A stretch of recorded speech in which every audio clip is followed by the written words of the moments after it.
Nadelatar nga sweldo sa mga empleyado sa Misamis Oriental Provincial Capital. Ang madawat na sa mga empleyado pinaagi sa over-the-counter transaction. Si Misamis Oriental Governor Juliet Uy mangunay sa paghatag sa sweldo.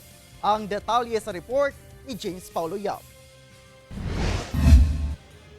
Pagkadelatar sa paghatag sa sweldo sa mga plantilya, job order o contract of services nga empleyado sa Kapitolyo Provincial sa Misamis Oriental tungod sa transition period sa bagong administrasyon. Hinoon gianunsyo ni Acting Provincial Administrator Attorney Angel Lim Jr. nga mamahimo na kining makuha sa mga empleyado pinaagi sa over-the-counter transaction sa cashier sa Kapitolyo. Dugang ni Attorney Lim nga ang pagkadelatar sa ilang sweldo tungod sa pag-review ni Governor Uy sa proseso sa pag-release sa suhulan. Nagmatngon gid siya maayo, gi-meeting ug maayo ang mga tao gikan sa atong mga bangko, sa atong mga head of offices.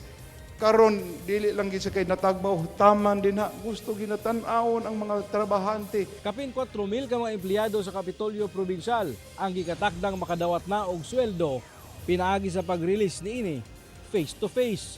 Ipatawag ang matag departamento sa Unity Hall diin didto sa himuon ang paghatag sa ilang sweldo.